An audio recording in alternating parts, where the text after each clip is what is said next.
దశముద్ర అమ్మవారి దశముద్రలతోని దక్షయజ్ఞంలో అభూతి అయిన తర్వాత మళ్ళా శివుని కోసము మళ్ళా అమ్మ కోసం శివుని కోసం అమ్మ ఎన్నో కష్టాలు పడి మళ్ళా పర్వతరాజు పుత్రికగా పార్వతీదేవిగా జన్మ తీసుకొని ఎన్నో కష్టాలు పడ్డ శివుడు దొరకలేదు.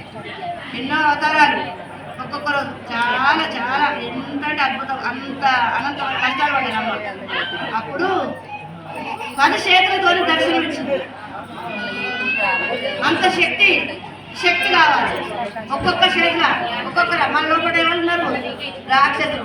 పోదామా గుడికి అనిపిస్తుంది, ఏ జరగనక పోతావైతే అనిపిస్తుంది. లేద్దామా అని అనిపిస్తుంది, ఏ జరగనక లేతావైతే అనిపిస్తుంది. గంటలు ఎట్లయితే 2 గంటల పని లేట్ అవుతుంది. అట్లా అయితే అటువంటి రాక్షసులను అమ్మ భగవంతుని చేరుకోవాలంటే శ్రద్ధావాన్ లవదే జ్ఞానం అంటే ఎంత శ్రద్ధ ఉంటే మీకు ఆత్మజ్ఞానం. మానవ జన్మ ఊరికే రాలేదు. మానవ జన్మ ఉత్తమమైన జన్మ. ఆ ఉత్తమమైన జన్మ పొంది ఎందుకు వచ్చిందంటే 84 లక్షల జీవరాశులల్లా ఒక్క మనిషి మాత్రమే మానవుడే మానవుడు అయ్యేంత శక్తి మనకి ఇచ్చింది భగవంతుడు. అటువంటి ఉత్తమమైన జన్మను ఊరికే తిని పండుకుంటే పశువుకు నీకు తేడా లేకుంటాయి. మళ్ళీ వచ్చే జన్మ పశువులాగా ప్రవర్తిస్తే పశువు జన్మ వేస్తుంది, మనిషిలాగా ప్రవర్తిస్తే మనిషి లెక్కింది, దేవుడిలాగా ప్రవర్తిస్తే దేవత జన్మ ఏది చేస్తుంది. అట్లా ఆ శంకరుడి కోసము అమ్మవారు ఎంతో కష్టపడి అప్పుడు 10 చేతులతో 10 శక్తులు ఒక్కొక్క రాక్షసుని చంపి ఆత్మజ్ఞానాన్ని పొంది పార్వతీదేవిగా అది ఒక్కొక్క రోజు ఫస్ట్ శైలపుత్రి, తర్వాత బ్రహ్మచారి జపమాల పట్టుకొని పట్టుకొని బ్రహ్మచారిగా తపస్సు చేసింది. ఒక్కొక్క జన్మ ఒక్కొక్కసారి తీసుకుంటే ఎన్నో చెప్పలే రాదు, అన్ని జన్మలు తీసుకొని అంత జ్ఞానం పొంది ఆ భగవంతుని చేరుకొని అటువంటిది త్రిపుర విద్య అని ఉంటుంది. త్రిపురాసుని వశంకరి అని చదివినాం కదా. ఆ త్రిపుర విద్య నేర్చి ఆ త్రిపురాసుని రాక్షసుని చంపింది. అంటే 3 గుణాలకు అతీతమైన శక్తి. 3 గుణాలు మనకు లోపము కాము ఉంటాయి కదా. ఆ గుణాలకు మనం అతీతమై వద్దులే వదలలే తర్వాత వదలలే అని అటువంటి ఆ గుణాల త్రిగుణాతీతమైన శక్తి, ఆ పరబ్రహ్మ శక్తి, ఆ త్రిపుర శ్రీ వశంకరి, ఆ త్రిపుర విద్య అమ్మవారికి ఆ దశముద్ర త్రిపుర శ్రీ వశంకరి. ఆ విద్యలు కావాలంటే ఆ దశముద్ర మనం ఆరాధన, ఒక పూజ, అది కూడా ఒక ఆరాధన అమ్మకు. మీరు దీనికి మడి సంబంధం ఏం లేదు, మడి గిడేం లేదు. మనసుతో అమ్మకు ఆరాధన, మనసు ప్రేమతో అందరం ఆరాధన చేద్దాం. చేతులు ఇలా పెట్టు.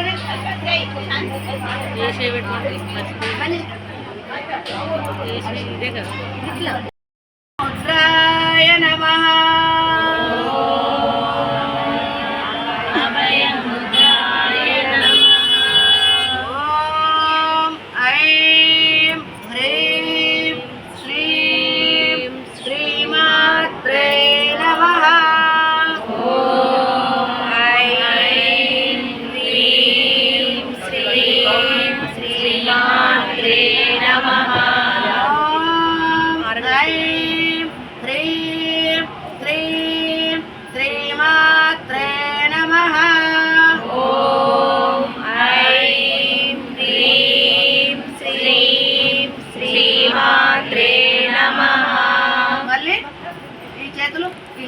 ఈ చేతులు పాశముద్ర, ఇది అంకుశముద్ర. పాశముద్ర, అంకుశముద్ర. ఈ 2 ఏళ్ళు పైకి, 3 ఏళ్ళు ఇలా పడవాలి. ఇది పాశముద్ర, అంకుశముద్ర కలుపు పెట్టిరా. ఓం ఐం హ్రీం శ్రీం శ్రీమాత్రే నమః.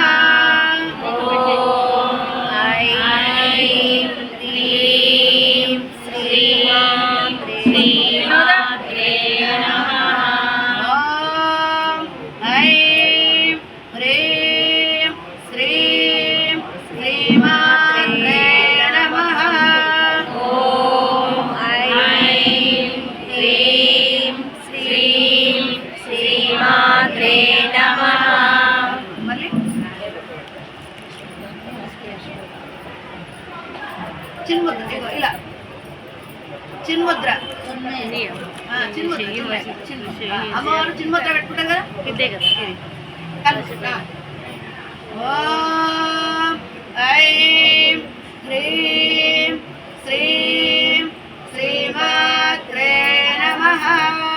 ఓం ఐం హ్రీం శ్రీం శ్రీమాత్రే నమః.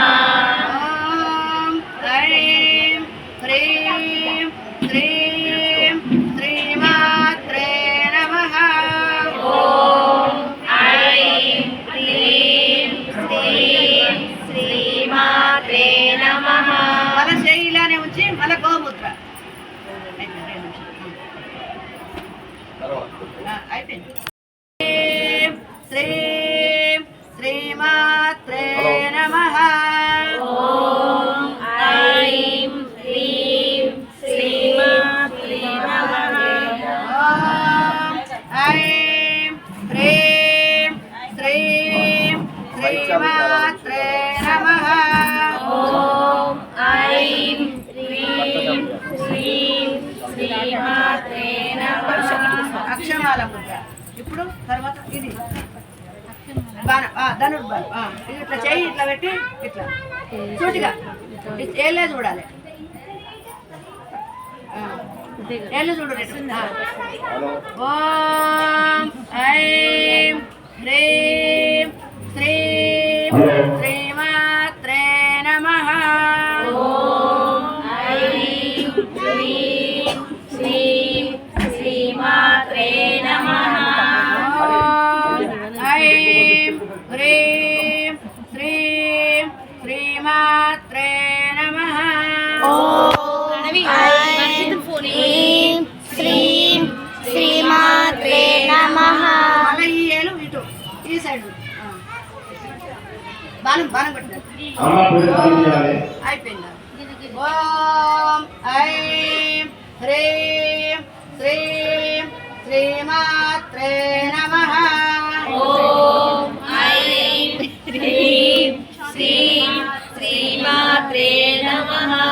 ఇప్పుడు ఇగో ఈ ముద్ర కమలం ఎట్లా కమలంగా. ఓం ఐం హ్రీం శ్రీం శ్రీమాత్రే నమః. ఓం ఐం హ్రీం శ్రీం శ్రీమాత్రే నమః. ఇప్పుడు కిందికి ఇలా కపాల ముద్ర. ఓం ఐం హ్రీం శ్రీం శ్రీమాత్రే నమః. ఓం ఐం హ్రీం శ్రీం శ్రీమాత్రే నమః. ఇగో ఇది పుస్తకం ఇది ఇది ఇట్లా. ఓం ఐం హ్రీం శ్రీం శ్రీమాత్రే నమః. ఓం ఐం హ్రీం శ్రీం శ్రీమాత్రే నమః. ఓం ఐం హ్రీం శ్రీం శ్రీమాత్రే నమః. ఓం ఐం హ్రీం శ్రీం శ్రీమాత్రే నమః. హరి ఓం.